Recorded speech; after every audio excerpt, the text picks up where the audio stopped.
ಪಿತನ ಸುತನ ಮತ್ತು ಪವಿತ್ರಾತ್ಮರ ನಾಮದಲ್ಲಿ ಆಮೇನ್. ಆತ್ಮರೇ ಎನ್ನೊಳು ನೀ ಅಗ್ನಿಯ ಮಳೆ ಸುರಿಸು, ಆತ್ಮರೇ ಎನ್ನೊಳು ನೀ ಜ್ವಲಿಸು ಪ್ರಜ್ವಲಿಸು, ಆತ್ಮರೇ ಎನ್ನೊಳು ನೀ ಅಗ್ನಿಯ ಮಳೆ ಸುರಿಸು, ಆತ್ಮರೇ ಎನ್ನೊಳು ನೀ ಜ್ವಲಿಸು ಪ್ರಜ್ವಲಿಸು.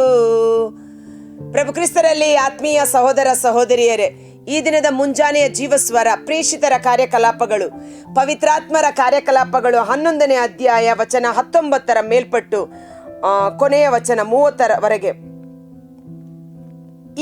ಈ ಒಂದು ಅಧ್ಯಾಯದ ಮುಂದುವರೆದ ಭಾಗ, 11ನೇ ಅಧ್ಯಾಯದ ಮುಂದುವರೆದ ಭಾಗ. ಕ್ರೈಸ್ತರು ಎಂಬ ಹೆಸರಿನ ಉಗಮ. ಇದುವರೆಗೂ ಭಕ್ತ ವಿಶ್ವಾಸಿಗಳು, ಯೇಸುವಿನ ಶಿಷ್ಯರು ಎಂದು ಕರೆಯಲ್ಪಡುತ್ತಿದ್ದ ಯೇಸುವಿನ ಅನುಯಾಯಿಗಳಿಗೆ ಕ್ರಿಸ್ತನ ಹೆಜ್ಜೆಯ ಜಾಡಿನಲ್ಲಿ ಜೀವಿಸುವವರು. ಕ್ರಿಸ್ತ ಎಂದರೆ ಅಭಿಷೇಕಿಸಲ್ಪಟ್ಟವರು, ಅಭಿಷೇಕಿಸಲ್ಪಟ್ಟವನು, ಅಭಿಷಕ್ತ ಲೋಕೋದ್ಧಾರಕ ಎಂದು ಅರ್ಥ. ಆ ಕ್ರಿಸ್ತನ ಹೆಜ್ಜೆಯ ಜಾಡಿನಲ್ಲಿ ಕ್ರಿಸ್ತನನ್ನ ಗುರುವಾಗಿರಿಸಿಕೊಂಡು ಆತನ ಅನುಯಾಯಿಗಳಾಗಿ ಜೀವಿಸುತ್ತಿದ್ದ ಆ ಗುಂಪಿಗೆ, ಆ ಸಹೋದರ ಸಹೋದರಿಯರಿಗೆ, ಆ ಸಭೆಗೆ ಕ್ರೈಸ್ತರು ಎಂದು ಹೆಸರಿಡಲಾಯಿತು. Praise the lord. ಆದ ಕಾರಣ ಕ್ರೈಸ್ತರು ಅಂದರೆ ಅವರು ಮತ್ತೊಬ್ಬ ಕ್ರಿಸ್ತನಾಗಿ ಲೋಕದಲ್ಲಿ ಜೀವಿಸುವುದಕ್ಕಾಗಿ ಕರೆಯಲ್ಪಟ್ಟವರು. ಕ್ರೈಸ್ತರು ಎಂದರೆ ಕ್ರಿಸ್ತನ ಅಭಿಷೇಕವನ್ನು ಹೊಂದಿದವರು. ಕ್ರೈಸ್ತರು ಎಂದರೆ ಕ್ರಿಸ್ತನ ಸಕಲ ವಿಧವಾದ ಆಶೀರ್ವಾದಗಳಲ್ಲಿ ಹಕ್ಕು ಬಾಧ್ಯಸ್ಥರು. ಈ ಕ್ರೈಸ್ತರು ಎಂಬ ಪದ ಎಷ್ಟು ಎಷ್ಟು ಎಷ್ಟು ಅಮೂಲ್ಯವಾದದ್ದು, ಎಷ್ಟು ಶಕ್ತಿಯುತವಾದುದು. ಆದ ಕಾರಣ ಕ್ರಿಸ್ತನಿಗೆ ಸಾಕ್ಷಿಯಾಗಿರಲು ನಾಚಿಕೆ ಪಡಬೇಡ ಎಂದು ಸಂತ ಪೌಲ ಹೇಳುವ ಮಾತು ನಾನು ಕ್ರೈಸ್ತ ಎಂದು ಹೆಮ್ಮೆಯಿಂದ ನಾವು ಹೇಳಿಕೊಳ್ಳಬೇಕಾಗಿದೆ. ಆದರೆ ನಾವು ಕ್ರೈಸ್ತ ಎಂದು ಹೇಳಿಕೊಳ್ಳುವಾಗ ಅದು ನಮ್ಮ ನಡೆ ನುಡಿ ಜೀವನ ಕ್ರಿಸ್ತನ ಮಾದರಿಯಲ್ಲಿ ಇರತಕ್ಕದ್ದು. Praise the lord. ಹೇಗೆ ಅವರಿಗೆ ಕ್ರೈಸ್ತರು ಎಂಬ ಹೆಸರು ಬಂತು ಎಂಬುದನ್ನು ಸಹ ನಾವು ನೋಡುವ. 19ನೇ ವಚನ. ಸ್ಟೇಫನನು ಕೊಲೆಯಾದ ಮೊದಲುಗೊಂಡು ಉಂಟಾದ ಹಿಂಸಾಚಾರದ ನಿಮಿತ್ತ ಭಕ್ತಾದಿಗಳು ಚದುರಿ ಹೋದರು. ಅವರಲ್ಲಿ ಕೆಲವರು ಫೆನಿಷಿಯಾ, ಸೈಪ್ರಸ್, ಅಂತಿಯೋಕ್ಯದವರಿಗೆ ಹೋಗಿ ಶುಭ ಸಂದೇಶವನ್ನ ಸಾರಿದರು. ಪ್ರಭುವಿನ ಶಕ್ತಿ ಅವರೊಡನೆ ಇತ್ತು. ಜನರು ಬಹುಸಂಖ್ಯೆಯಲ್ಲಿ ಪ್ರಭುವಿನಲ್ಲಿ ವಿಶ್ವಾಸವಿಟ್ಟು ಅವರು ಭಕ್ತರಾದರು. ಆದಿ ಧರ್ಮಸಭೆಯಲ್ಲಿ ನಡೆದಂಥ ಈ ಘಟನೆಗಳು, ಈ ಒಂದು ಅಭಿಷೇಕ ಯಾಕೆ ಇತ್ತೀಚಿನ ದಿನಗಳಲ್ಲಿ ನಡೆಯುತ್ತಾ ಇಲ್ಲ? ಅಭಿಷೇಕದಲ್ಲಿ ಬದಲಾವಣೆ ಇದೆಯೋ? ಎಂದಿಗೂ ಇಲ್ಲ. ಪ್ರಭುವಿನ ಕಾರ್ಯದಲ್ಲಿ ಬದಲಾವಣೆಯಾಗಿದೆಯೋ? ಎಂದಿಗೂ ಇಲ್ಲ. ಆ ಅಭಿಷೇಕ ನಮ್ಮಲ್ಲಿ ನವೀಕರಿಸಲ್ಪಡಬೇಕು, ಪ್ರಜ್ವಲಿಸಬೇಕಾಗಿದೆ ಅಷ್ಟೇ. ನೋಡಿ, ಆ ಸ್ಟೇಫನನ ಕೊಲೆಯಾದ ನಂತರ ಶಿಷ್ಯರೆಲ್ಲರೂ ಚದುರಿಸಲ್ಪಟ್ಟರು. ನಾನಾ ಊರುಗಳಿಗೆ ಬೇರೆ ಬೇರೆ ಕಡೆ ಅವರು ಓಡಿ ಹೋದರು. ಆದರೆ ಅವರು ಎಲ್ಲೆಲ್ಲಿ ಹೋದರೋ ಅಲ್ಲಲ್ಲಿ ಪ್ರಭುವಿನ ಶಕ್ತಿ ಅವರೊಟ್ಟಿಗೆ ಇತ್ತು. ಇವತ್ತು ನಾವು ಎಲ್ಲ ದೇವರ ಚಿತ್ತ ಎಂದು, ದೇವರ ಸಂಕಲ್ಪದ ಮೇರೆಗೆ ಜೀವಿಸುವಾಗ ನಮ್ಮೊಟ್ಟಿಗೆ ಪ್ರಭುವಿನ ಶಕ್ತಿ ಯಾರು? ಪವಿತ್ರಾತ್ಮರು. ಯೇಸುವಿನ ಶಕ್ತಿ. ಪ್ರಭು ಯೇಸು ದೇವರ ಶಕ್ತಿಯಿಂದಲೂ ಪವಿತ್ರಾತ್ಮರಿಂದಲೂ ಅಭಿಷಕ್ತರಾಗಿದ್ದರು. ಇವತ್ತು ನಮಗೆ ಯೇಸು ಗೊತ್ತು, ಆದರೆ ಯೇಸುವಿನ ಆತ್ಮರ ಅಭಿಷೇಕ ನಮ್ಮಲ್ಲಿ ಕಾರ್ಯ ಮಾಡುತ್ತಿಲ್ಲ ಅಂತ ನಾವು ವ್ಯರ್ಥವಾಗಿ ಹೋಗಬಾರದು. ಯೇಸು ನನ್ನಲ್ಲಿದ್ದಾರೆ, ಯೇಸುವಿನ ಶಕ್ತಿ, ಆ ಪವಿತ್ರಾತ್ಮರು ನನ್ನಲ್ಲಿ ಕಾರ್ಯ ಮಾಡುತ್ತಾರೆ ಎಂದು ಆ ಶಕ್ತಿಯನ್ನು ನಾವು ಉಜ್ಜೀವನಗೊಳಿಸಬೇಕಾಗಿದೆ. ಅದಕ್ಕಾಗಿ ಸಂತ ಪೌಲ ತಿಮೋಥಿಯನಿಗೆ ಹೇಳುತ್ತಾರೆ, ಹಸ್ತ ನಿಕ್ಷೇಪ ಪ್ರಾರ್ಥನೆ ಮೂಲಕ ನೀನು ಪಡೆದುಕೊಂಡ ಪವಿತ್ರಾತ್ಮರ ಶಕ್ತಿಯನ್ನು ಪುನಃ ಪ್ರಜ್ವಲಿಸುವಂತೆ ಮಾಡಬೇಕೆಂದು ನಾನು ನಿಮ್ಮಲ್ಲಿ ಕೇಳಿಕೊಳ್ಳುತ್ತೇನೆ. ನಮ್ಮೊಳಗಿರುವ ಶಕ್ತಿಯನ್ನು ಉಜ್ಜೀವನಗೊಳಿಸಬೇಕಾಗಿದೆ. ಪ್ರಭುವಿನ ಶಕ್ತಿ ಪ್ರೇಷಿತರಲ್ಲಿ ಇದ್ದ ಕಾರಣ ಅವರು ಹೋದ ಕಡೆಯಲ್ಲೆಲ್ಲ ದೇವರ ಕೆಲಸವನ್ನ ಮಾಡಿದರು. ಬಹುಸಂಖ್ಯೆಯಲ್ಲಿ ಜನರು ಯೇಸುವಿನಲ್ಲಿ ವಿಶ್ವಾಸವಿಟ್ಟು ಸಭೆಯಲ್ಲಿ ಸೇರಿಕೊಂಡರು ಎಂಬುದಾಗಿ. ಅವರ ಪ್ರಬೋಧನೆ ಬರೀ ಬಾಯಿ ಮಾತದ್ದಲ್ಲ, ಅದು ಆತ್ಮರ ಶಕ್ತಿಯಿಂದ ಕೂಡಿದ್ದಾಗಿತ್ತು. ಈ ಸಮಾಚಾರ 22ನೇ ವಚನ. ಜೆರುಸಲೇಮಿನ ಧರ್ಮಸಭೆಗೆ ತಲುಪಿತು. ಬಾರ್ನಬನನ್ನು ಅಂತಿಯೋಕ್ಯಕ್ಕೆ ಅವರು ಕಳುಹಿಸಿದರು. ಬಾರ್ನಬ ಅಲ್ಲಿಗೆ ಬಂದು ದೇವರ ಕೃಪಾ ಕಾರ್ಯವನ್ನು ಕಂಡು ಸಂತೋಷ ಪಟ್ಟರು. ಪ್ರಭುವಿಗೆ ದೃಢ ಮನಸ್ಸಿನಿಂದ ಪ್ರಾಮಾಣಿಕನಾಗಿರುವಂತೆ ಪ್ರೋತ್ಸಾಹಿಸಿದನು. ಈ ಶಿಷ್ಯರು ಎಲ್ಲೆಲ್ಲಿ ಚದುರಿಸಲ್ಪಟ್ಟರು ಅಲ್ಲೆಲ್ಲ ಸುವಾರ್ತೆ ಸಾರಲ್ಪಟ್ಟು ಅನೇಕರು ಯೇಸುವನ್ನ ನಂಬಿ ಸಭೆಗೆ ಸೇರುವುದನ್ನು ಕಂಡು ಧರ್ಮಸಭೆ ಅಂದರೆ ಪೇತ್ರ ಮತ್ತು 12 ಮಂದಿ ಶಿಷ್ಯರಿಗೆ ವಿಷಯ ಗೊತ್ತಾದಾಗ ಅವರು ಬಾರ್ನಬನನ್ನು ಅಲ್ಲಿ ಕಳುಹಿಸಿಕೊಡುತ್ತಾರೆ. ಬಾರ್ನಬ ಪ್ರೋತ್ಸಾಹ ಪುತ್ರ ಎಂದು ನಾವು ಹಿಂದಿನ ಸಂಚಿಕೆಗಳಲ್ಲಿ ನಾವು ನೋಡಿದ್ದೇವೆ. ಸೊ ಆ ಬಾರ್ನಬನು ಅಲ್ಲಿ ಹೋಗಿ ದೇವರು ಮಾಡುತ್ತಿದ್ದ ಮಹತ್ ಕಾರ್ಯಗಳನ್ನು ಮನಗಂಡು ಆಶ್ಚರ್ಯಚಕಿತನಾಗಿ ಸಭೆಗೆ ಅದರ ವರದಿಯನ್ನು ಒಪ್ಪಿಸುತ್ತಾರೆ. ಬಾರ್ನಬನು ಸತ್ಪುರುಷನು, ಪವಿತ್ರಾತ್ಮ ಭರಿತನು, ಅಗಾಧ ವಿಶ್ವಾಸವುಳ್ಳವನು. ಅನೇಕ ಜನರು ಪ್ರಭುವಿನ ಅನುಯಾಯಿಗಳಾದರು.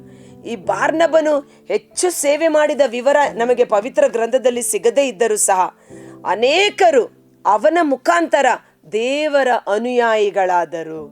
ಇವತ್ತು ದೇವರಲ್ಲಿ ಮುನ್ನಡೆಸುವುದಕ್ಕೆ, ದೇವರಲ್ಲಿ ಜನರನ್ನು ಕರೆತರುವುದಕ್ಕೆ ಜನರು ಬೇಕಾಗಿದ್ದಾರೆ. ಅದಕ್ಕೆ ಪ್ರವಾದಿ ಯೆರೆಮೀಯನು ನುಡಿಯುತ್ತಾನೆ, ಯೆರೆಮೀಯ 16:16 ಇಗೋ, ಆ ದಿನಗಳಲ್ಲಿ ಸರ್ವೇಶ್ವರನಾದ ಸ್ವಾಮಿ ಅನೇಕ ಬೇಡರನ್ನು ಕಳುಹಿಸುತ್ತಾರೆ. ಅವರು ಬೆಟ್ಟಗಳ ಸಂದು ಗೊಂದುಗಳಲ್ಲಿ ಹೋಗಿ ಬೇಟೆಯಾಡಿ ಬರುವರು. ಅನೇಕ ಬೆಸ್ತರನ್ನು ಕಳುಹಿಸುತ್ತಾರೆ. ಅವರು ತಮ್ಮ ಬಲೆಯನ್ನು ಬೀಸಿ ರಾಶಿ ರಾಶಿ ಮೀನುಗಳನ್ನು ಹಿಡಿಯುವರು ಎಂಬುದಾಗಿ. ಇವತ್ತು ಆ ಮೀನು ಅಥವಾ ಹಕ್ಕಿಗಳು, ಬೇಡರು ಅಥವಾ ಬೆಸ್ತರು ನಾವೇ ಆಗಿದ್ದೇವೆ. ಪ್ರಪಂಚದ ಮೂಲೆ ಮೂಲೆಗಳಲ್ಲಿ ಸುವಾರ್ತೆ ಸಾರಲ್ಪಡಬೇಕು. ಇವರು ನೋಡಿ, ಈಗ ಬಾರ್ನಬ ಅಥವಾ ಇಲ್ಲಿ ಸುವಾರ್ತೆ ಸಾರಲ್ಪಟ್ಟ ಅನೇಕ ದೇವಸೇವಕರು ಅಥವಾ ಶಿಷ್ಯರು, ಅವರ ಹೆಸರುಗಳು ಬರೆಯಲ್ಪಟ್ಟಿಲ್ಲ. ಆದರೆ ಅವರ ಮುಖಾಂತರ ಸಭೆ ಬೆಳೆಯಿತು, ಅನುಯಾಯಿಗಳು ಸಭೆಯನ್ನು ಸೇರಿಕೊಂಡರು ಅಂತ. ನಮ್ಮ RRC ಧ್ಯಾನ ಕೇಂದ್ರದಲ್ಲಿ ಒಂದು ನೈಟ್ ವಿಜಿಲಲ್ಲಿ ಒಂದು ಸಹೋದರಿ ಚಿಕ್ಕಕ್ಕಮ್ಮನಹಳ್ಳಿಯಿಂದ ಬಂದಿತ್ತು. ಆ ಸಹೋದರಿ ಬಹಳ ದುರಾತ್ಮ ಪೀಡಿತಳಾಗಿ ಮಗ, ಸೊಸೆ ಇವರನ್ನು ಮನೆ ಬಿಟ್ಟು ಓಡಿಸಿ ಕಣ್ಣೀರಿನಿಂದ ಚರ್ಚಲ್ಲಿ ಕುಳಿತುಕೊಂಡು ಅಳ್ತಾ ಇದ್ದೆ. ನಾನು, ದೇವರೇ, ನನ್ನ ಕುಟುಂಬದಲ್ಲಿ ದುರಾತ್ಮನ ಕಾಟ ಇಷ್ಟೊಂದಿದೆ, ಸೈತಾನನು ಇಷ್ಟೊಂದು ಕಾರ್ಯ ಮಾಡುತ್ತಿದ್ದಾನಲ್ಲ ಎಂದು ಬಹಳವಾಗಿ ವ್ಯಥೆಗೊಂಡು ಕಣ್ಣೀರಿನಿಂದ ಅಳುತ್ತಿದ್ದ ಇದ್ದರು. ಆ ಸಮಯದಲ್ಲಿ ಅನಕ್ಷರಸ್ಥರಾದ ಒಬ್ಬ ಮಹಿಳೆ, ಹೆಚ್ಚು ವಿದ್ಯಾಭ್ಯಾಸ ಇಲ್ಲ, ಮನೆ ಕೆಲಸ ಮಾಡುತ್ತಿದ್ದಂಥ ಒಂದು ಸ್ತ್ರೀ, ಆಕೆ ಕಣ್ಣೀರಿನಿಂದ ಅಳುತ್ತಿದ್ದ ಈ ಸಹೋದರಿಯನ್ನು ಕಂಡು ಹೋಗಿ ಮಾತನಾಡಿಸಿದೆ. ಅಮ್ಮ, ಯಾಕೆ ಅಳ್ತಾ ಇದೆಯಾ? ಅಯ್ಯೋ, ನನ್ನ ಮಗ ಕುಡುಕ, ನನ್ನ ಮಗನ ದುರಾತ್ಮ ಪೀಡಿತ, ಕೆಟ್ಟ ಕೆಟ್ಟ ಮಾತುಗಳನ್ನು ಆಡ್ತಾನೆ, ಮನೆಯಲ್ಲೆಲ್ಲ ಪಾತ್ರೆಗಳನ್ನು ಬಿಸಾಡ್ತಾನೆ, ನನ್ನನ್ನು, ನನ್ನ ಗಂಡನನ್ನು ಮನೆ ಬಿಟ್ಟು ಓಡಿಸಿದ್ದಾನೆ, ಕೊಲ್ತೀನಿ ಅಂತಾನೆ ನಮ್ಮನ್ನು. ಅದಕ್ಕೆ ಭಯಪಟ್ಕೊಂಡು ನಾವು ಇಲ್ಲಿ ಯಾರ್ದೋ ಮನೆಯಲ್ಲಿ ಕೆಲಸ ಮಾಡ್ಕೊಂಡಿದ್ದೀವಮ್ಮ ಅಂತ ಅಳುವಾಗ ಅವರನ್ನು ಸಂಧಿಸಿದ ಆ ಹೆಣ್ಣು ಮಗಳು ಮನೆ ಕೆಲಸ ಮಾಡುವ ಹೆಂಗಸು. ಆಕೆಗೆ ಒಂದು ಅಭ್ಯಾಸ, ರಜೆ ಸಿಗುವಾಗಲೆಲ್ಲ RRC ಧ್ಯಾನ ಕೇಂದ್ರದಲ್ಲಿ ಬಂದು ನೈಟ್ ವಿಜಿಲಲ್ಲಿ ಅಟೆಂಡ್ ಮಾಡಿ ಹೋಗ್ತಾ ಇತ್ತು. ಪ್ರತಿ ತಿಂಗಳು ಮೊದಲನೇ ಶನಿವಾರ ರಾತ್ರಿ ಜಾಗರಣೆ ಪ್ರಾರ್ಥನೆಗೆ ತಪ್ಪದೆ ಬರ್ತಾ ಇತ್ತು. ಆಕೆ ಬಂದು ದೇವರಲ್ಲಿ ಪ್ರಾರ್ಥನೆ ಮಾಡಿ ದೇವರ ವಿಶ್ವಾಸ ಅಭಿಷೇಕದಲ್ಲಿ ತುಂಬಿದ ಕಾರಣ ಅಡಿಗೆ ಕೆಲಸ ಮಾಡುತ್ತಿದ್ದ ಸಹೋದರಿ, ದುಃಖದಿಂದ ನರಳಾಡುತ್ತಿದ್ದ ಸಹೋದರಿಗೆ ಹೇಳಿತ್ತು, ನೀವು ಯಾಕೆ RRCಗೆ ಬರಬಾರ್ದು, ನೈಟ್ ವಿಜಿಲ್ಗೆ ಬನ್ನಿ, ದೇವರಲ್ಲಿ ಪ್ರಾರ್ಥನೆ ಮಾಡಿ, ಅಲ್ಲಿ ದುರಾತ್ಮಗಳು ಬಿಡುಗಡೆ ಆಗುತ್ತದೆ, ರೋಗಿಗಳು ಸೌಖ್ಯವನ್ನು ಹೊಂದಿಕೊಳ್ಳುತ್ತಾರೆ, ಎಷ್ಟೋ ಜನ ಸಾಕ್ಷಿ ಹೇಳ್ತಾ ಇದ್ದಾರೆ ಅಂತ ಆ ಸಹೋದರಿಗೆ RRC ಬಗ್ಗೆ ಗೈಡ್ ಮಾಡಿತ್ತಷ್ಟೆ. ಅದನ್ನು ಕೇಳಿದ ಆ ಸಹೋದರಿ RRC ಧ್ಯಾನ ಕೇಂದ್ರಕ್ಕೆ ಬಂದು ಅದೇ ತಿಂಗಳಲ್ಲಿ ರಾತ್ರಿ ಜಾಗರಣೆ ಪ್ರಾರ್ಥನೆ ಮುಗಿಸಿ ಮನೆಗೆ ಹೋದ ಅದೇ ತಿಂಗಳಲ್ಲಿ ಆ ಮಗನಲ್ಲಿದ್ದ ಸಕಲ ಪೈಶಾಚಿಕ ಬಂಧನಗಳು ಬಿಡುಗಡೆಯಾಗಿ ಆ ಮಗ ಅಪ್ಪ ಅಮ್ಮನನ್ನು ಹುಡುಕಿಕೊಂಡು ಬಂದು ತನ್ನ ಸ್ವಂತ ಮನೆಗೆ ಕರೆದುಕೊಂಡು ಹೋಗಿ ಒಳ್ಳೆ ಕೆಲಸ ಮಾಡುತ್ತಾ ಈಗ ಕುಟುಂಬ ಸಂತೋಷದಲ್ಲಿದೆ ಎಂದು ಆ ಸಹೋದರಿ ಬಂದು ವೇದಿಕೆ ಮೇಲೆ 1000 ಜನರ ಮುಂದೆ ನಿಂತು ಸಾಕ್ಷಿಯನ್ನ ಹೇಳಿ ದೇವರ ನಾಮವನ್ನು ಮಹಿಮೆ ಪಡಿಸಿತು. ಆಗ ನಾನು ಹೇಳಿದೆ, ಅಕ್ಕ, ನಿಮ್ಮನ್ನ ಕರೆದುಕೊಂಡು ಬಂದ ವ್ಯಕ್ತಿ ಎಲ್ಲಿದ್ದಾರೆ, ಅವರು ಇಲ್ಲಿ ಬಂದಿದ್ದಾರೆ ಅಂತ ಹೇಳಿದಾಗ ಆ ಅಡಿಗೆ ಮಾಡಿದ ಸ್ತ್ರೀಯನ್ನು ಸಹ ನಾನು ಮುಂದೆ ಕರೆದು ಜನರೆಲ್ಲರ ಮುಂದೆ ಆಕೆಗೆ ಕೃತಜ್ಞತೆಯನ್ನು ಸಲ್ಲಿಸಿದೆ. ಕಾರಣ ಇವತ್ತು ದೇವರ ಸೇವೆ ಅಂದರೆ ಮೈಕಿಡ್ಕೊಂಡು ಸುವಾರ್ತೆ ಸಾರುವುದಾ? ಅದು ಮಾತ್ರ ಅಲ್ಲ. ನೀವಿರುವ ಸ್ಥಳಗಳಲ್ಲಿ, ನೀವಿರುವ ಸಮಯ ಸಂದರ್ಭಗಳಲ್ಲಿ ನಿಮ್ಮ ಬಳಿ ಬರುವ ರೋಗಿಗಳು, ದುಃಖ ತಪ್ತರು, ನಾಶನದಲ್ಲಿರುವವರು, ಅವರಿಗೆ ಯೇಸುವನ್ನು ಹಂಚಿಕೊಟ್ಟರೆ ಆ ಆತ್ಮ ದೇವರ ಕಡೆಗೆ ಬರುತ್ತದೆ. ನಮ್ಮ ನಡೆ ನುಡಿ ಜೀವನದ ಮೂಲಕ ದೇವರಿಗೆ ನಾವು ನೈಜ ಸಾಕ್ಷಿಗಳಾಗಿ ಜೀವಿಸಬಹುದು.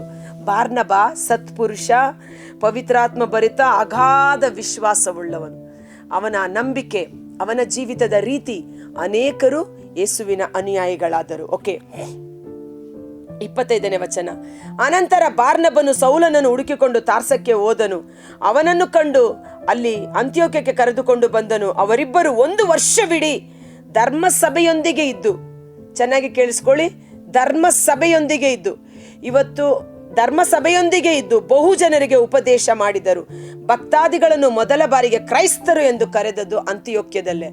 ಬಾರ್ನಬಾ ಮತ್ತು ಸಂತ ಪೌಲ ಇವರಿಬ್ಬರ ಹೆಸರು 12 ಶಿಷ್ಯರ ಪಟ್ಟಿಯಲ್ಲಿ ಬರುವುದಿಲ್ಲ.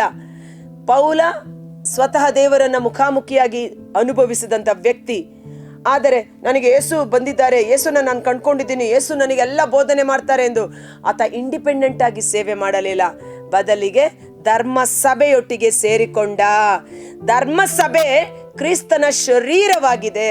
ಆ ಶರೀರದ ಅಂಗಾಂಗಗಳು ನಾವು ಎಲ್ಲರೂ ಒಟ್ಟಾಗಿ ಸೇರಿ ಮಾಡುವಾಗ ಆ ಶರೀರ ಸುಕ್ಷೇಮದಿಂದ ಅಭಿವೃದ್ಧಿಯನ್ನ ಪಡೆದುಕೊಳ್ಳುತ್ತದೆ. ಆದ ಕಾರಣ ಇವತ್ತು ನನಗೆ ಪವಿತ್ರಾತ್ಮರು ಸಿಕ್ಕಿದ್ದಾರೆ, ನನಗೆ ಪವಿತ್ರಾತ್ಮರ ಅಭಿಷೇಕ ಬಂದಿದೆ, ನಾನು ವಾಕ್ಯ ಸಾರ್ತೀನಿ, ಧರ್ಮಸಭೆಯಲ್ಲಿ ನನಗೆ ಅವಕಾಶ ಇಲ್ಲ ಅಂತ ಧರ್ಮಸಭೆಯನ್ನ ಬಿಟ್ಟು ಹೋಗಿ ಸಾರುವುದಲ್ಲ. ನ್ಯೂನ್ಯತೆಗಳಿರಬಹುದು, ಕುಂದುಕೊರತೆಗಳಿರಬಹುದು, ಎಲ್ಲಾ ಕುಟುಂಬಗಳಲ್ಲಿ ಸಮಸ್ಯೆಗಳು ಇದ್ದಿದ್ದೆ, ಹೌದಲ್ವಾ? ಆದರೆ ಇಲ್ಲಿ ನಾವು ಕಲಿಯಬೇಕಾದ ಮತ್ತೊಂದು ಅಂಶ 26ನೇ ವಚನ. ಅಂತ್ಯೋಕ್ಯಕ್ಕೆ ಬಂದು ಅವರಿಬ್ಬರು 1 ವರ್ಷವಿಡೀ ಧರ್ಮಸಭೆಯೊಂದಿಗೆ ಇದ್ದು ಬಹುಜನರಿಗೆ ಉಪದೇಶ ಮಾಡಿದರು. ಭಕ್ತಾದಿಗಳನ್ನು ಮೊದಲ ಬಾರಿಗೆ ಕ್ರೈಸ್ತರು ಎಂದು ಕರೆದದ್ದು ಅಂತಿಯೋಕ್ಯದಲ್ಲಿ ಪೌಲ ಮತ್ತು ಬಾರ್ನಬಾ ಮಾಡುತ್ತಿದ್ದ ಸೇವೆ ಧರ್ಮಸಭೆಯೊಂದಿಗೆ ಅಂದರೇನು? ಪೇತ್ರ ಮತ್ತು ಶಿಷ್ಯರೊಟ್ಟಿಗೆ ಸೇರಿ ಎಲ್ಲರೂ ಒಟ್ಟಾಗಿ ಒಮ್ಮನಸ್ಸಿನಿಂದ ಮಾಡುವಾಗ ಅವರ ನಡೆ ನುಡಿ ಜೀವಿತವನ್ನು ಕಂಡ ಜನರು ಯೇಸುವಿನ ಶುಭ ಸಂದೇಶದ ಮೂಲಕ ರೋಗಸೌಖ್ಯ ಬಿಡುಗಡೆ, ದುರಾತ್ಮ ಬಂಧನ ಬಿಡುಗಡೆ ಆಗುತ್ತಾ ಸತ್ತವರನ್ನು ಸಹ ಜೀವಕ್ಕೆ ಎಬ್ಬಿಸಲ್ಪಡುವ ಈ ಮಹತ್ ಕಾರ್ಯಗಳನ್ನು ಕಂಡು ಯೇಸುವೇ ದೇವರ ಪುತ್ರ ಎಂದು ಅವರು ನಂಬಿದ್ದು ಮಾತ್ರವಲ್ಲದೆ ಯೇಸುವಿನ ಅನುಯಾಯಿಗಳಿಗೆ ಕ್ರೈಸ್ತರು ಎಂದು ಕರೆಯಲಾಯಿತು. ಆ ದಿನಗಳಲ್ಲೇ ಕೆಲವು ಪ್ರವಾದಿಗಳು, ಇಲ್ಲಿ ಮತ್ತೊಬ್ಬ ಪ್ರವಾದಿ ಅಗಬ ಪವಿತ್ರಾತ್ಮ ಪ್ರೇರೇಪಿತನಾಗಿ ಜಗತ್ತಿನ ಎಲ್ಲೆಲ್ಲ ಭೀಕರ ಕ್ಷಾಮ ಬರಲಿದೆ ಎಂದು ಮುಂತಿಳಿಸಿದನು. ಇದು ಬಂದೊದಗಿದುದು ಕ್ಲಾಡಿಯಸ್ ಚಕ್ರವರ್ತಿಯ ಕಾಲದಲ್ಲಿ. ಆಗ ಭಕ್ತರಲ್ಲಿ ಪ್ರತಿಯೊಬ್ಬರು ತಮ್ಮ ಶಕ್ತಿಗನುಸಾರ ಜುದೇಯದಲ್ಲಿ ವಾಸಿಸುತ್ತಿದ್ದ ಭಕ್ತಾದಿಗಳಿಗೆ ನೆರವು ನೀಡಲು ನಿರ್ಧರಿಸಿದರು. ಅಂತೆಯೇ ತಮ್ಮ ಸಹಾಯವನ್ನು ಬಾರ್ನಬ ಮತ್ತು ಸೌಲ ಇವರ ಮುಖಾಂತರ ಅಲ್ಲಿನ ಸಭಾ ಪ್ರಮುಖರಿಗೆ ಕಳುಹಿಸಿಕೊಟ್ಟರು. ಇದು ಇನ್ನು ಸತ್ಕಾರ್ಯಗಳು. ಅಗಬ ಎಂಬ ಪ್ರವಾದಿ, ಆತನ ಬಗ್ಗೆ ಹೆಚ್ಚು ಲಿಖಿತವಿಲ್ಲ. ಆ ದೇವರು ಯಾರಿಗೆ ಯಾವ ಸಮಯದಲ್ಲಿ ಪ್ರವಾದನೆಯನ್ನು ಕೊಡುತ್ತಾರೆ. ಇವತ್ತು ಅನೇಕರಿಗೆ ಕನಸುಗಳು ಬೀಳಬಹುದು, ದರ್ಶನಗಳು ಬೀಳಬಹುದು. ಪವಿತ್ರಾತ್ಮ ಭರಿತರಾಗಿ ಅವರು ಜೀವಿಸುವಾಗ ದೇವರು ಮುಂದೆ ನಡೆಯಲಿರುವ ಘಟನೆಗಳನ್ನು ತಿಳಿಸಿಕೊಡಬಹುದು. ಅದನ್ನು ನೀವು ಸರಿಯಾಗಿ ಅರ್ಥೈಸಿಕೊಂಡು ಅದಕ್ಕಾಗಿ ಪ್ರಾರ್ಥನೆ ಮಾಡಬೇಕು. ಅದನ್ನು ಸಂಬಂಧಪಟ್ಟ ದೇವಸೇವಕರಿಗೆ ತಿಳಿಸಿಕೊಡಬೇಕು. ಅದರ ಅರ್ಥವನ್ನು ಗ್ರಹಿಸಿಕೊಂಡು ಯಾವ ಉದ್ದೇಶಕ್ಕಾಗಿ ದೇವರು ತೋರಿಸಿಕೊಡುತ್ತಿದ್ದಾರೆ ಎಂದು ಅದಕ್ಕಾಗಿ ನಾವು ಪ್ರಾರ್ಥನೆ ಮಾಡಬೇಕಾಗಿದೆ. ಅನೇಕರಿಗೆ ಕನಸುಗಳು, ದರ್ಶನಗಳು, ಅದರ ಅರ್ಥ ಗೊತ್ತಾಗದೆ ಅದನ್ನು ಹಾಗೆ ಇಟ್ಟುಕೊಂಡಾಗ ದೇವರು ಕೊಟ್ಟಂಥ ಒಂದು ಸಂದೇಶ ನೆರವೇರಲು ಸಾಧ್ಯವಾಗದೇ ಹೋಗುತ್ತದೆ. ಅಂದರೆ ನೆರವೇರುತ್ತದೆ, ಬಟ್ ಅದನ್ನು ಪರಿಹರಿಸಲು ನಮಗೆ ಸಮಯವಿದ್ದರೂ ಸಹ, ಕೃಪೆ ಇದ್ದರೂ ಸಹ ನಾವು ಮಾಡದೆ ತಪ್ಪಿತಸ್ಥರಾಗಿ ಹೋಗಿಬಿಡ್ತೇವೆ. ಯಾಕೆ ಅಂದರೆ ನಾವು ಹೇಳಲೇಬೇಕು. ನಮಗೆ ಸಿಗುವ ದರ್ಶನಗಳು, ಕನಸುಗಳು ಪವಿತ್ರಾತ್ಮ ಪ್ರೇರೇಪಿತವಾದ ಆದದ್ದಾಗಿದ್ದರೆ ನಿಮಗೆ ಯಾರಿಗೆ ಹೇಳೋದಂತ ಗೊತ್ತಿಲ್ಲದಿದ್ದರೂ ದೇವಸೇವಕರ ಬಳಿ ನೀವು ಹಂಚ್ಕೋಬಹುದು, ನಿಮ್ಮ ಗುರುಗಳ ಬಳಿ ನೀವು ಹಂಚಿಕೊಳ್ಳಬಹುದು. ಯಾಕಂದರೆ ಭಾಷಾವರ ಒಬ್ಬರಿಗೆ ಅದನ್ನು ಅರ್ಥೈಸುವ ವರ ಮತ್ತೊಬ್ಬರಿಗೆ ಅನ್ನುವ ರೀತಿಯಲ್ಲಿ ನಮ್ಮ ತಂಡದಲ್ಲಿ ಕೆಲವರು, ಅಕ್ಕ ನನಗೆ ಈ ಥರ ಕನಸು ಬಿತ್ತು, ಈ ಥರ ದರ್ಶನ ಬೀಳುತ್ತೆ ಅಂತ ಹೇಳುವಾಗ ನಾವು ಪ್ರಾರ್ಥನೆಯಲ್ಲಿ ಕುಳಿತು ಅದು ಸಭೆಗೆ ಮಾತಾಡ್ತಾ ಇದ್ದಾರಾ, ತಂಡಕ್ಕೆ ಮಾತಾಡ್ತಾ ಇದ್ದಾರಾ, ವೈಯಕ್ತಿಕವಾಗಿ ಆ ವ್ಯಕ್ತಿಗೆ ಮಾತನಾಡ್ತಾ ಇದ್ದಾರಾ ಅಥವಾ ಕುಟುಂಬಕ್ಕೆ ಮಾತನಾಡ್ತಾ ಇದ್ದಾರಾ ಎಂದು ಅದನ್ನು ನಾವು ಪವಿತ್ರಾತ್ಮರ ಕೃಪೆಯಿಂದ ಅದರ ಅರ್ಥವನ್ನು ತಿಳಿಸಿ ಅದಕ್ಕಾಗಿ ನಾವು ಪ್ರಾರ್ಥನೆ ಮಾಡ್ತೇವೆ. ಆದ ಕಾರಣ ಇಲ್ಲಿ ಅಗಬ ಎನ್ನುವ ಪ್ರವಾದಿಗೆ ಕ್ಷಾಮ ಬರುತ್ತೆ ಅಂತ ದೇವರು ಪ್ರವಾದನೆ ಕೊಟ್ಟಾಗ ಅದು ಬಂತು. ತಕ್ಕ ಸಮಯದಲ್ಲಿ ಕ್ಲಾಡಿಯಸ್ ಚಕ್ರವರ್ತಿಯ ಕಾಲದಲ್ಲಿ ಬಂದಿದೆ ಎಂದು ಬೈಬಲ್ ಹೇಳುತ್ತೆ. ಆ ಸಮಯದಲ್ಲಿ ಜನರೆಲ್ಲರೂ ಮುಂಜಾಗ್ರತೆ ಕ್ರಮ ಕೈಗೊಂಡು ತಮ್ಮಿಂದ ಆದ ಸಹಾಯವನ್ನು ಆ ಊರಿನ ಜನರಿಗೆ ಕಳುಹಿಸಿಕೊಟ್ಟು ಆ ಕ್ಷಾಮದಿಂದ ಅವರನ್ನು ತಪ್ಪಿಸಿ ಕಾಪಾಡಿದರು. Praise the lord. ಒಂದು ಕ್ಷಣ ಕಾಲ ನಮ್ಮ ಕಣ್ಗಳನ್ನು ಮುಚ್ಚೋಣ. ಕರ್ತರಾದ ಯೇಸುವೇ, ಮುಂಜಾನೆ ಜೀವಸ್ವರವನ್ನು ಆಲಿಸುತ್ತಿರುವ ಪ್ರತಿಯೊಬ್ಬ ಸಹೋದರ ಸಹೋದರವರ ಕುಟುಂಬಗಳು ನಿಮ್ಮ ಕರಗಳಿಗೆ ಸಮರ್ಪಿಸುತ್ತೇನೆ. ಧರ್ಮಸಭೆಯೊಂದಿಗೆ ಇದ್ದು ಪೌಲ ಮತ್ತು ಬಾರ್ನಬರು ಉಪದೇಶದ ಕಾರ್ಯವನ್ನ, ಸೇವೆಯನ್ನ ಮಾಡಿದ ರೀತಿಯಲ್ಲಿ ಪವಿತ್ರಾತ್ಮರ ವರಗಳನ್ನು ಪಡೆದುಕೊಂಡ ಮೇಲೆ ಧರ್ಮಸಭೆ ದೇವರ ಶರೀರ, ಎಲ್ಲಾ ಅಂಗಾಂಗಗಳು ಒಟ್ಟಾಗಿ ಸೇರಿ ಕೆಲಸ ಮಾಡುವಾಗ ಆ ದೇಹ ಸುಕ್ಷೇಮದಿಂದಿರುತ್ತದೆ. ಅದೇ ರೀತಿ ಧರ್ಮಸಭೆ ಅಭಿವೃದ್ಧಿ ಆಗುತ್ತದೆ. ದೇವರು ಪವಿತ್ರಾತ್ಮರ ವರಗಳನ್ನು ಕೊಡುವುದು ಜನರ ಉಪಯೋಗಕ್ಕಾಗಿ ಮತ್ತು ಧರ್ಮಸಭೆಯ ಅಭಿವೃದ್ಧಿಗಾಗಿ. ಕ್ರಿಸ್ತನ ದೇಹವಾದ ಧರ್ಮಸಭೆ ಸುಕ್ಷೇಮದಿಂದಿರಬೇಕು. ಆ ಉದ್ದೇಶಕ್ಕಾಗಿ ಆದ ಕಾರಣ ಪವಿತ್ರಾತ್ಮರನ ವರಗಳನ್ನ ಪಡೆದುಕೊಂಡ ಮೇಲೆ ಧರ್ಮಸಭೆಯನ್ನ ಬಿಟ್ಟಗಲಿ ಹೋಗದಂತೆ ಪ್ರತಿಯೊಬ್ಬರಿಗೆ ಈ ಸತ್ಯದ ಜ್ಞಾನ ಅವರ ಮನೋನೇತ್ರಗಳನ್ನ ತೆರೆಯಲ್ಪಡಲಿ. ಪವಿತ್ರಾತ್ಮರ ವರಗಳು, ಕೃಪೆಗಳನ್ನ ಪಡೆದುಕೊಂಡ ಪ್ರತಿಯೊಬ್ಬ ವ್ಯಕ್ತಿ ಯೇಸುವಿನ ದೇಹವಾದ ಧರ್ಮಸಭೆಯೊಂದಿಗಿದ್ದು ತಮ್ಮ ಸೇವಾ ಕಾರ್ಯಗಳನ್ನು ಮಾಡಲು ಬೇಕಾದ ಕೃಪೆ, ಶಕ್ತಿ, ಬಲ, ಅಭಿಷೇಕ, ಸತ್ಯ ಜ್ಞಾನ ಅವರಲ್ಲಿ ಮುನ್ನಡೆಸಲ್ಪಡಲಿ. ಈ ಸಮಯದಲ್ಲಿ ಅವರ ನಡೆ ನುಡಿ ಜೀವಿತದ ಮೂಲಕ ಕ್ರೈಸ್ತರು ಎಂಬ ಹೆಸರನ್ನ ಪಡೆದುಕೊಂಡ ರೀತಿಯಲ್ಲಿ ಇವತ್ತು ಕ್ರೈಸ್ತ ಎಂಬ ಹೆಸರು ಪಡೆದುಕೊಂಡ ನಾವು ನಮ್ಮ ನಡೆ ನುಡಿ ಜೀವನ ಮಾರ್ಪಡಲಿ. ಅದು ಯೇಸುವಿನ ಹೆಜ್ಜೆಯ ಜಾಡಿನಲ್ಲಿ ಜೀವಿಸುವಂತ ಮಕ್ಕಳಾಗಿ ಮಾರ್ಪಾಡಾಗೋಣ. ನಮ್ಮನ್ನ ನೋಡುವವರು ಮತ್ತೊಬ್ಬ ಯೇಸುವನ್ನೇ ನೋಡುವಂತೆ ಯೇಸುವಿನ ಸದ್ಗುಣಗಳು, ಪವಿತ್ರಾತ್ಮರ ಸತ್ಫಲಗಳು, ಶಾಂತಿ, ಸಹನೆ, ತಾಳ್ಮೆ, ಕ್ಷಮೆ, ಅನ್ಯೋನ್ಯತೆ, ಸತ್ಕಾರ್ಯ, ದಾನ ಧರ್ಮ, ಪರಪ್ರೀತಿ, ಶತ್ರುಪ್ರೀತಿ, ಇವೆಲ್ಲವುಗಳ ಮೂಲಕ ಯೇಸುವಿಗೆ ನೈಜ ಸಾಕ್ಷಿಗಳಾಗಿ ಜೀವಿಸುವಂತೆ ಪರಿಶುದ್ಧಾತ್ಮರು ನಮ್ಮ ಮೇಲೆ ಇಳಿದು ಬಂದಾಗ ಲೋಕದ ಕಟ್ಟ ಕಡೆಯವರೆಗೂ ನೀವು ಯೇಸುವಿಗೆ ಸಾಕ್ಷಿಗಳಾಗುವಿರಿ. ಓ ಪರಿಶುದ್ಧಾತ್ಮರೇ, ಯೇಸುವಿಗೆ ನೈಜ ಸಾಕ್ಷಿಗಳಾಗಿ ಜೀವಿಸುವ ಕೃಪೆಯಿಂದಲೂ ಅಭಿಷೇಕಿಸಲ್ಪಡುವಂತೆ ನಮ್ಮನ್ನು, ನಮ್ಮ ಕುಟುಂಬವನ್ನು, ಸಂತತಿ ಸಂತಾನವನ್ನು ಆಶೀರ್ವದಿಸಿರಿ. ಯೇಸುವಿನ ಅದ್ಭುತಕರವಾದ ನಾಮದಲ್ಲಿ ಪ್ರಾರ್ಥಿಸುತ್ತೇವೆ. ಆಮೆನ್.